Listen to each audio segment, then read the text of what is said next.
Bonjour, nous sommes le vendredi 24 janvier 2025 et le sujet est Sony ainsi que la production de Blu-ray. Puisque après LG, c'est au tour de Sony d'arrêter la production de disques Blu-ray dans les semaines à venir. Ce sera courant février. La fin d'une ère, Sony abandonne à son tour la production de Blu-ray. Après LG en décembre dernier, c'est un autre poids lourd du multimédia qui abandonne ce standard. Un standard qui a à peu près 20-25 ans. Ça a été au début des années 2000, ils en parlaient. Ils avaient montré les prototypes au CES de Las Vegas. Et c'était commercialisé aux alentours des années 2006-2007, les premiers produits. Une dynamique qui n'augure rien de bon pour le futur du stockage optique grand public. Après, il y aura d'autres fabricants. N'oubliez pas de vous abonner pour plus de news sur le monde de la high-tech ainsi que les bons plans, également sur mon Twitter et en description sous toutes mes vidéos. Les soldes d'hiver sont jusqu'au 4 février. Tous les jours, je fais des publications sur les meilleurs bons plans de la high-tech. Dans un communiqué relayé par Tom's Hardware, Sony a annoncé la fermeture imminente de son tout dernier site de production de Blu-ray, une initiative qui n'augure rien de bon pour cette technologie et qui va peut-être marquer la fin des supports de stockage optique tels qu'on les connaît aujourd'hui. Oui, non, après, de plus en plus de produits sont dématérialisés comme les jeux, les films avec le streaming. D'un autre côté, avoir l'option physique, ça, c'est toujours du bon, puisque on peut toujours être coupé d'internet, ou si on arrête par exemple un abonnement au streaming pour peu importe la raison, on n'a plus accès au jeu. Donc c'est quand même une certaine sécurité. Et ils en avaient parlé il y a quelques semaines, quelques mois, que les jeux dématérialisés ne sont pas en notre possession. C'est comme si on achetait juste une licence et s'ils décident de couper les serveurs, c'est fini, on n'a plus d'accès au jeu. L'arrivée du Blu-ray au début des années 2000 a lancé une petite révolution dans le monde du divertissement. Oui, le DVD, Digital Versatile Disc, est sorti aux courants des années 90, aux alentours 95-96, avec Pioneer, entre autres, et ça permettait d'avoir des films en qualité bien supérieure aux cassettes magnétiques VHS, Video Home System. Et les Blu-ray permettaient d'avoir une définition Full HD 1080p. Alors, les DVD en Europe c'était du 576p, aux États-Unis 480p, tandis que les Blu-ray c'est du 1080p. Donc une définition bien supérieure. Et puis là on a les Blu-ray depuis quelques temps 4K, 2160p, 4 fois plus de pixels que le Full HD. Avec sa capacité de stockage largement supérieure à celle des bons vieux DVD, un DVD simple couche c'est 4,7 gigaoctets, tandis qu'un Blu-ray, ça varie, c'est aux alentours de 20-25 gigaoctets, ça dépend. Certains vont jusqu'à 33. Et bien évidemment, il y a aussi le multicouche. Ce standard a joué un rôle significatif dans la démocratisation du contenu multimédia en très haute définition, grâce à sa durabilité importante et aux gros efforts de ses concepteurs pour assurer sa prise en charge sur le long terme. Il a longtemps été présenté comme un nouveau standard. Oui, au début des années 2000, il y avait un groupement Blu-ray et de l'autre côté, il y avait le HD DVD. Et c'est surtout, le Blu-ray a été propulsé avec la PS3, puisque elle incluait directement un lecteur Blu-ray. Après quelques années, dans les années 2010-2011, il y avait la Freebox Revolution, qui était relativement une révolution, puisqu'elle incluait un lecteur Blu-ray à son tour. Et ça, c'était quelques années seulement après la sortie du format Blu-ray 2006-2007. Les lecteurs en eux-mêmes, coûtaient dans les 300, 400, 500 euros.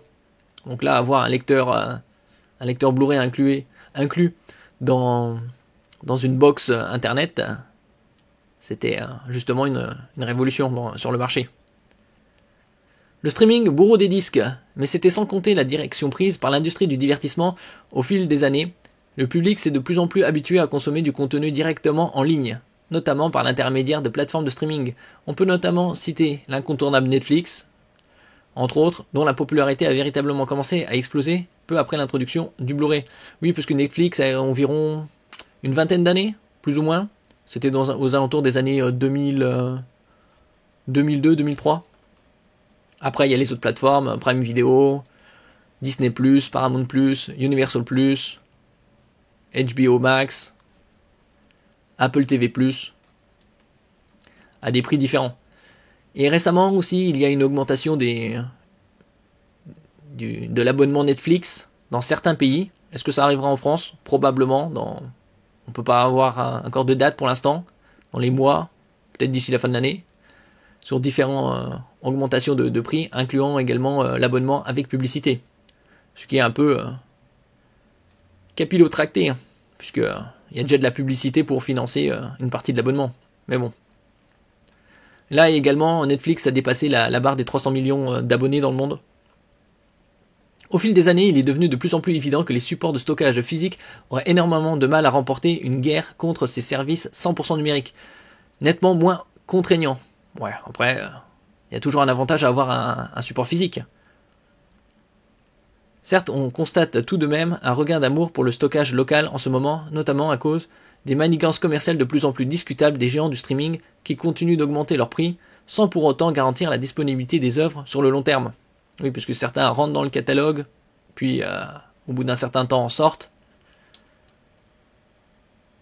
Mais au bout du compte, la tendance reste la même. Les Blu-ray sont devenus de moins en moins rémunérateurs, à tel point que Sony n'a désormais plus d'intérêt financier à garder ce pan de son activité sous perfusion. Est-ce que ça signifie que la prochaine console de Sony, la PS6 donc, n'aura pas de lecteur Blu-ray intégré? Déjà la PS5 il y a une version digitale. Voilà, nous verrons. À moins qu'ils sortent un nouveau support,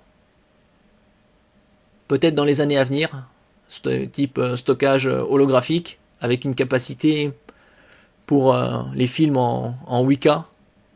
Bon, ça sera probablement après les années 2030. La fin d'une ère. À la mi-2024, le géant japonais du multimédia a donc pris la décision de mettre fin à la production de Blu-ray destinés au grand public. Jusqu'à présent, il continuait toutefois à en produire pour ses gros clients commerciaux et les entreprises. Mais les spécialistes du secteur considéraient largement que Sony ne faisait que repousser l'inéluctable. Et ils avaient raison. Le communiqué de la firme explique que ce dernier coup près va tomber en février 2025, donc d'ici quelques semaines. Après, est-ce que ce sera mi-février, fin février? On va dire fin février. Avec la fermeture du dernier site de production. Techniquement, cela ne signifie pas que la production mondiale de Blu-ray va s'arrêter du jour au lendemain. En effet, Sony n'est pas le propriétaire exclusif de ce format. Techniquement, cet honneur revient à la Blu-ray Disc Association, BDA, le consortium d'entreprises qui se charge de développer le format et de délivrer les licences associées. Le géant japonais ne pourra donc pas décider seul du sort de cette technologie, oui, puisqu'il n'est qu'un élément d'un tout. Et d'autres entreprises pourront continuer à produire des Blu-ray. Bon, il y aura certainement encore de la production. Hein.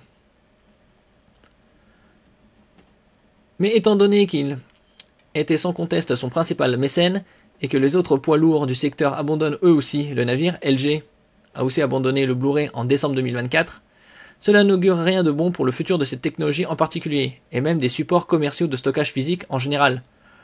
Bon, il y aura toujours peut-être une révolution par la suite, hein. Mais pour l'instant, en streaming, ils offrent des films en 4K. Au niveau du support aussi, du Blu-ray 4K. Après, en ce qui concerne les télévisions, la grande majorité, c'est du Full HD. Il y a très peu de canaux en 4K. Donc, est-ce que par la suite, il y aura du 8K? Probablement après les années 2030. Là, on est en 2025. Par exemple, il est fort probable que les prochaines éditions de la PlayStation de Sony soient entièrement dépourvues de lecteurs de disques optiques. Et qui plus est, de plus en plus de foyers sont éligibles à la fibre optique. Ça a grandement évolué ces dernières années, surtout depuis, on va dire, 7-8 ans, avec une prolifération de la connexion optique. Nous nous dirigeons bel et bien vers la fin d'une ère, avec tout ce que cela implique pour les collectionneurs, et plus largement pour tous ceux qui souhaitent conserver un vague sentiment de propriété de leurs produits numériques. Eh oui. Ça peut paraître vieillot des disques, mais ça reste un grand avantage, puisque une fois que vous achetez un disque, il vous appartient. Et vous pouvez le regarder autant de fois que vous voulez. Alors qu'une fois qu'un abonnement est terminé, c'est fini. Merci pour votre écoute, et à la prochaine.